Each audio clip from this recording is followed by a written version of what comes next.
The Lumix S1 II is easily one of the best full-frame video cameras that Panasonic has ever made. And if you are looking for a camera that can film 6K internal raw video with a fan that helps prevent overheating, great autofocus, and the widest dynamic range of any Panasonic S series of cameras, this camera is the one that you want, and it gets my full recommendation.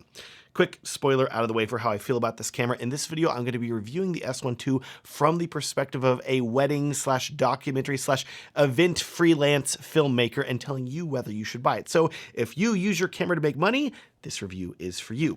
Also, for the sake of ethics, I want you to know this video is not paid or sponsored by Panasonic, but the camera is on long-term loan from them, and whenever they ask for it back, I will happily return it to them. And in addition, if you want to save some money, because I'm all about helping you save money, and you want a camera that gets a lot of the same features for a substantially cheaper price, I would heavily consider the S1 IIe, which Panasonic also announced, and you can really think of this as the cheaper little brother to the S1 II. And I have good news. I also have a review about this camera as well that I will link to up in the corner and down in the video description for you to watch. And I want you to know that I'm planning on making camera setup guides for both of these Lumix cameras like I've made for other cameras. You can check out these setup guides at the link in the video description. Getting right into it then. I'm a filmmaker that has primarily spent the last decade or so filming with Sony cameras, but I've also been paying attention to what Panasonic has been doing, occasionally filming weddings with cameras like the GH5, and then more recently reviewing the GH7 and really loving it. In particular, I found the GH7 checked pretty much all of the boxes that it would have had for a video camera other than extreme low light performance, and from build quality to image quality, autofocus capabilities, and 32-bit float audio, it was exceptional. I concluded that review by saying that I had zero doubts that Panasonic would take all the amazing features they put in the GH7, and sooner rather than later, they would be releasing a larger full-frame camera that took advantage of all those features, while also giving us as filmmakers an even shallower depth of field and better low-light performance, thanks to that full-frame sensor. And guess what? My prediction was correct, with the only thing I got wrong being that I thought they would call this camera the S5 III, forgetting that they still had the S1 that they had many years ago, and they may want to update that camera line.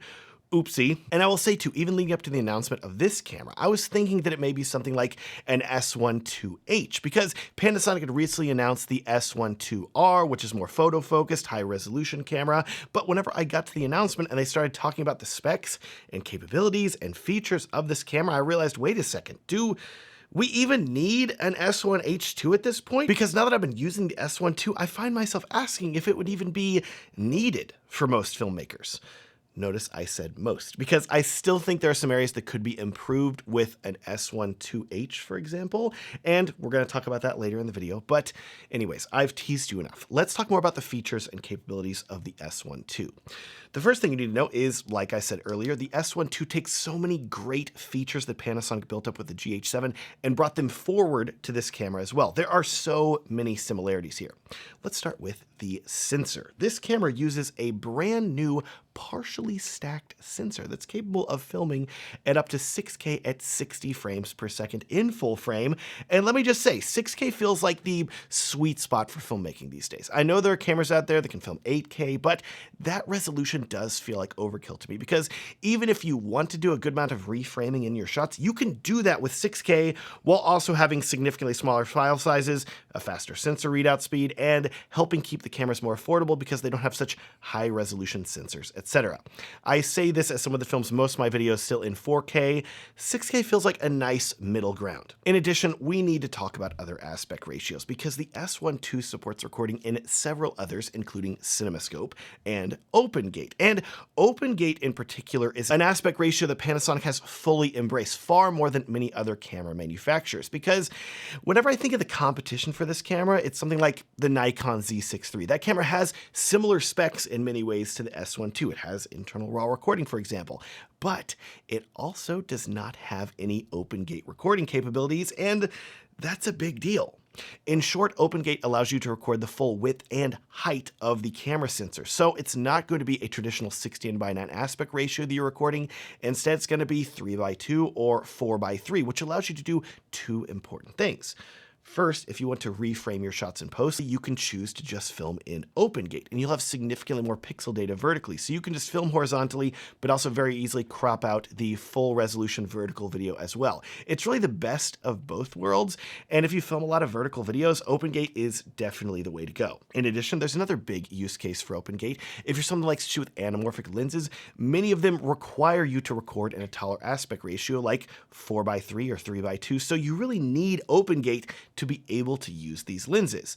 And like I just said, Panasonic is really one of the only companies that is embracing OpenGate recording to such a large extent with this camera. So yes, it is capable of recording up to 6K at 30 frames per second or 5.1K at 60 frames per second, all in OpenGate, which is going to be incredibly useful for you as an anamorphic filmmaker.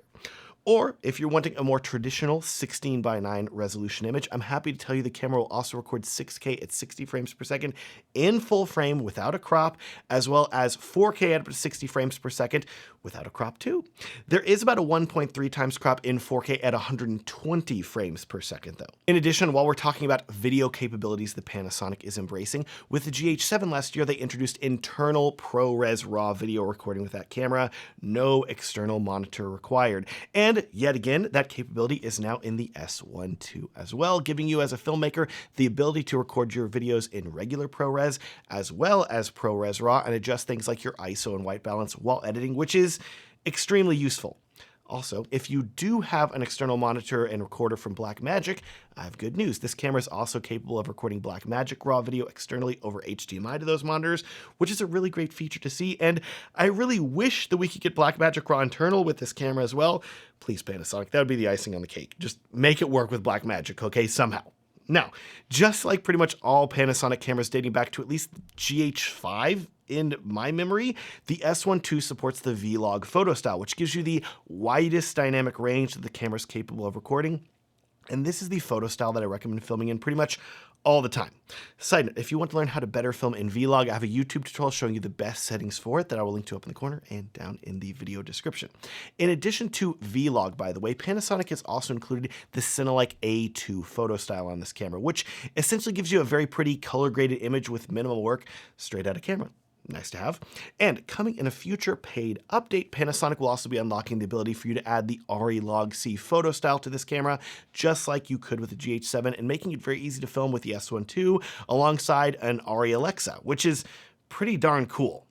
Back to dynamic range now. Remember how I said earlier that you're going to want to film in Vlog if you want the absolute widest dynamic range and best image quality? Well, there's actually a new feature that you need to be aware of, and this is something they've also taken from the GH7 and added here, and this feature is called Dynamic Range Boost. And the way that it works is that if you enable this setting in your menu, the camera's going to get approximately 0.8 more stops of dynamic range, giving it approximately 15 stops according to Panasonic, which is also the widest dynamic range of any Panasonic full-frame camera available to date. Pretty awesome, right? Well, cool, Matt. Why wouldn't you want this setting to be enabled all the time? Well, it does have some compromises, notably in the area of frame rates and rolling shutter, because it requires more processing power to enable this dynamic range, and that's going to come at the cost of a slower refresh rate for the sensor. Yes, unfortunately, you are only going to be able to film at up to 30 frames per second at any video resolution if you want to use this dynamic range boost setting. And in addition, when it comes to rolling shutter, dynamic range boost is going to slow down the refresh rate of the sensor and make the rolling shutter more noticeable. So if you are someone who commonly films handheld, this is something you definitely need to be aware of. Personally, I'm someone who prefers to film smoother videos, either with slow handheld movements or on a gimbal. So for me, I'm not as concerned about the rolling shutter, and I'll take the extra dynamic range at these slower frame rates. But this is going to be a compromise that you need to be aware of whenever you're filming with the camera, and you're going to need to consider the style of filmmaking that you're doing. Next, continuing this dynamic range talk, we need to talk about ISO performance and low light, because this is where the S1 II diverges in a big way from the GH7 because it's a full frame sensor, but there are definitely some quirks when it comes to ISOs that you need to be aware of. To start, I'm happy to tell you this camera has a dual native ISO, meaning that just like many newer cameras, there are going to be two ISOs where the image looks its cleanest that I'm going to recommend that you film at when filming in the vlog photo style. The first base ISO is 640, which if you're coming from a Sony camera like the A7S III, this is going to be super familiar to you because it's the same base ISO on that camera. Next, the second base ISO is going to be 5000, which is going to be a really nice jump in low light performance, and while it isn't as high as the A7S III or FX3, for example, which is like 12,800, this camera is still very good in low light, especially if you slap an f2.8 or lower aperture lens on it. That said, remember I told you there were some ISO quirks, and here they are. Remember that dynamic range boost setting we talked about earlier that gives you the widest dynamic range of any Panasonic full-frame camera to date? Well, that boost function is also going to affect your camera's ISO as well, but in a good way? Kinda. In short, whenever you enable dynamic range boost and you're filming in one of the frame rates and resolutions that are supported by it, the camera base ISO is going to increase and jump from a base ISO of 640 up to a base ISO of 1000. This isn't a crazy jump, but you're definitely going to need to be aware of it. If you're filming outdoors on a sunny day, you're going to need an ND filter of some sort, or to adjust your aperture, or crank your shutter speed if you're filming in slow motion to compensate. Next, we gotta talk autofocus. Historically, this has been one of Panasonic's greatest weak points, with every camera iteration having small improvements, but still struggling occasionally to be fast and accurate. Thankfully, with the release of really the GH7 and my subsequent testing, I was thrilled to discover that the autofocus was dramatically improved, bringing it essentially on par with the competition from Sony and Canon. And now, as the trend has continued with this review, where I talk about features that Panasonic has taken from the GH7 and brought to the S1 II, I'm very happy to tell you that the autofocus performs incredibly similarly with this camera to that of the GH7, which is great news because I loved that autofocus. It's fast, it's accurate. Panasonic told me this is enhanced with AI, because you can throw AI into anything these days, okay? I'm AI now, it's great. So, this camera is now capable of recognizing people's bodies, even in a huge variety of positions, including them on skateboards and locking onto them. While I was testing this camera, I was very pleased to see the focus locking onto and putting a box around the back of a person's head, indicating that it could tell it was a person and it wouldn't lose focus just because it didn't see a face.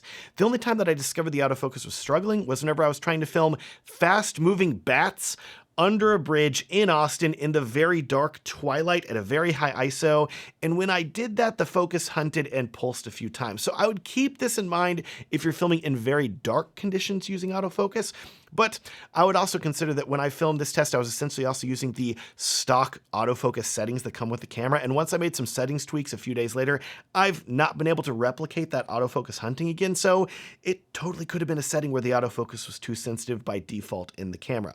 The main thing you need to know is that I am working on a setup guide for this camera that's going to share with you my optimized video autofocus settings, and I would highly recommend checking my links in the video description where you can sign up for my email list and be notified whenever I release a camera guide for the S1 II.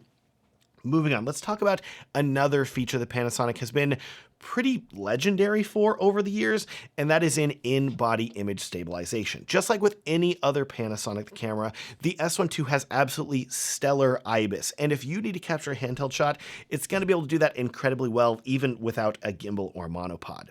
I'm especially appreciative that Panasonic has put stabilization modes in this camera specifically for anamorphic lenses as well, so if you are someone who likes to use those, this camera will be able to stabilize them very well. Next, it wouldn't be a camera review for me if we're not talking about overheating, because I'm based in Texas and it gets incredibly hot here, which makes it the perfect location to test camera overheating performance. If you're someone who films outdoor wedding ceremonies or other events where you need to be recording outdoors for a long time and you're not sure whether this camera will survive filming outdoors in the sun, you may be wondering if the S1 II is a good choice. First, some context. Yes, the S1 II has a fan with an intake and vent at the top, which is very appreciated, but so did the recently released S1 IIR, and while I've not tested that camera personally, after it was released I read some stories of people that were experiencing overheating with it, even filming indoors in air-conditioned environments, which makes me a little nervous. So that made me really interested in trying the S1 II because I was a little concerned. Would it be possible to overheat this camera if you're filming outdoors, especially in Texas? So Whenever I tested the S1 II by putting it outdoors in mostly sunny, approximately 85-degree weather with the screen pulled out and the fan set to the Auto 2 mode that will ramp up as high as it needs to keep itself cool, and the high heat setting in the menu enabled that will tell the camera to allow itself to get hotter before shutting down, and a CF Express Type B card that is approved by Panasonic in the camera because that can cause overheating as well, I've been told. This camera lasted for 33 minutes and 57 seconds before shutting down and requiring me to turn it off and wait for it to cool for a few minutes before I could record video again. Now I know that you're thinking, Matt, that's it? That's all it lasted? But hold on, because I haven't told you the frame rate and resolution that I was filming at, okay? I recorded this in 6K at 60 frames per second, really pushing this camera to the limit. And I honestly have difficulty thinking of any filmmakers that would need to record in 6K at 60 FPS for longer than a few seconds or maybe minutes at a time, considering how massive the file sizes will be. So I think you're probably going to be okay. But of course, I decided to test again after letting the camera. So this time with the fan set to fast mode, where it's running all the time, and you can hear it if you put your ear up to it. Whenever I put the camera outside in slightly warmer weather of about 90 degrees Fahrenheit, still recording in 6K at 60 FPS, it only lasted for 26 minutes, which was kind of surprising because I'd given it time to cool. So if you're buying this camera to film outdoors in 6K at 60 FPS, be prepared to only get 25 to 30 minutes of straight recording time before it needs to cool off. That's insane, right? Am I insane? That sounds insane to me. You can let me know in the comments.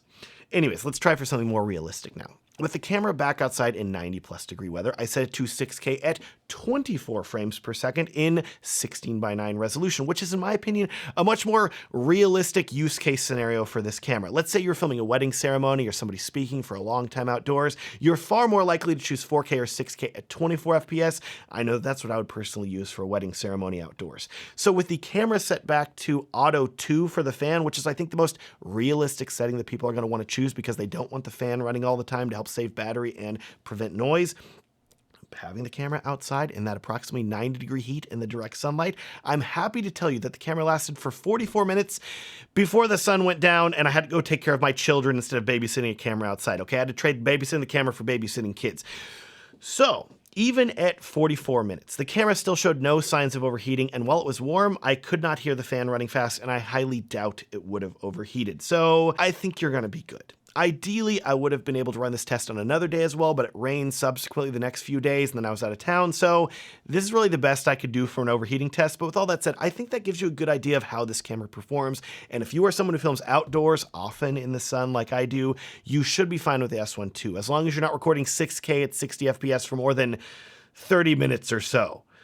It's kind of crazy, right? If you are a person who needs to record longer than that, what are you doing? I really genuinely want to know. But hey, this does make me dream of a future camera like an S1II, let's say, that has a more robust cooling system than the rather small vents on the S1 II. If you look at something like the GH7, it has a very large cooling vent on the side, and I believe that would work much better for this camera for longer recording at higher frame rates and resolutions.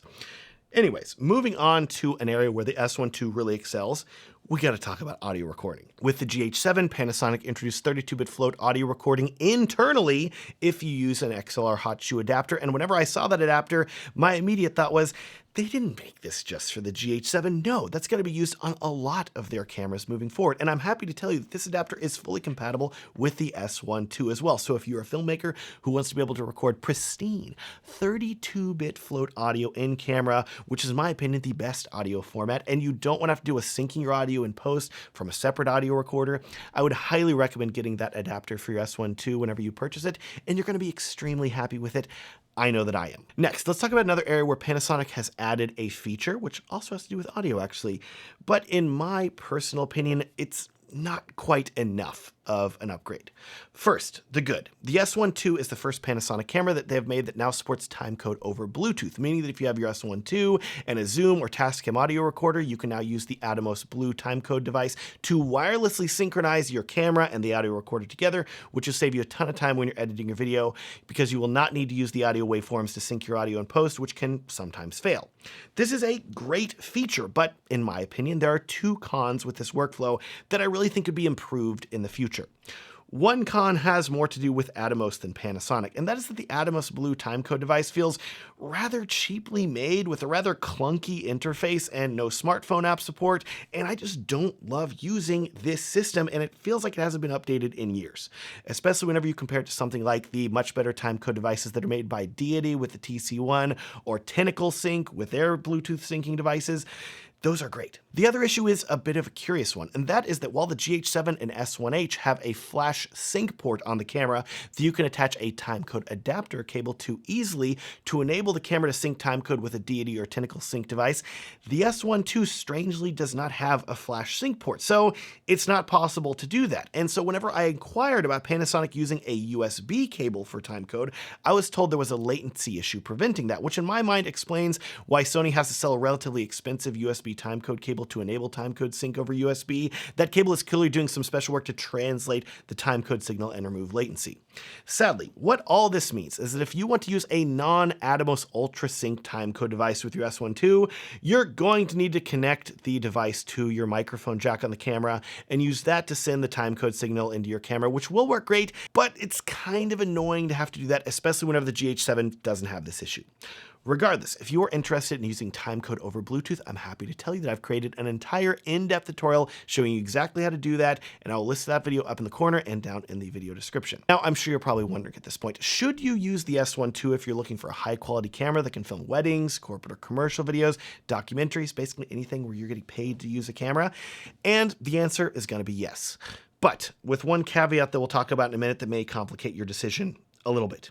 If you want a high quality 6K recording full frame video camera, and especially if you're using anamorphic lenses or filming ProRes raw video internally, or heck, maybe you're considering upgrading from the S1H and you want uncropped full frame 6K 60 FPS video, this is easily the best camera that you can choose on the market today, and you're going to love it. Remember, there's a but though. I did say there was a but. The issue that's going to complicate your decision is the other camera that Panasonic announced at the same time as this one. A camera that has many of the same features and strengths as the S1 II, but for a cheaper price. See, Panasonic tells me the S1 II is going to come in at $3,200, which I don't think is a bad price for everything that you're getting, but there's also the S1 IIe, and that camera is going to give you many of the same anamorphic filmmaking capabilities, and while it doesn't quite have everything, it's the same body as the S1 II, and it's pretty darn close. And oh yeah, did I mention that it's $700 cheaper? Yes, so I highly recommend watching my S1 IIe review because I think that this camera is going to be a really compelling option for you to consider as well. You can learn all about it at the link in the video description. And in addition, whenever you think about the Panasonic lineup of cameras at this point, we have the S1R2 for photography, and now the S1 II, which you could consider as a great, well-rounded option that's good for photography as well as possessing a ton of great video capabilities as well. But there's a part of me wondering, what about that old S1H? That camera's getting pretty darn old, and while I think it's due for an upgrade, I can't help but look at all these features and capabilities that Panasonic has crammed into the S1 II and find myself wondering, is Panasonic even planning on making an S1 IIH? Do they even need one? Well, here's my dream wish list that I would love to see in that potential future camera. First, I would love to see a larger fan like the GH7, just to help guarantee the camera never overheats, even if filming in 6K or 8K. If Panasonic is releasing an ultra-powerful video-centric video camera, I don't want any chance of overheating. Next, I want a dedicated hardware timecode cable. It can be a flash sync port, that's fine, but I want it. And if I'm dreaming, let's dream together, right? Let's throw an actual internal 32-bit float audio in camera, no adapter required, and internal Blackmagic RAW. Because while ProRes RAW is nice, it's not the most supported codec. I have a video about that if you want to watch that I'll link to in the video description.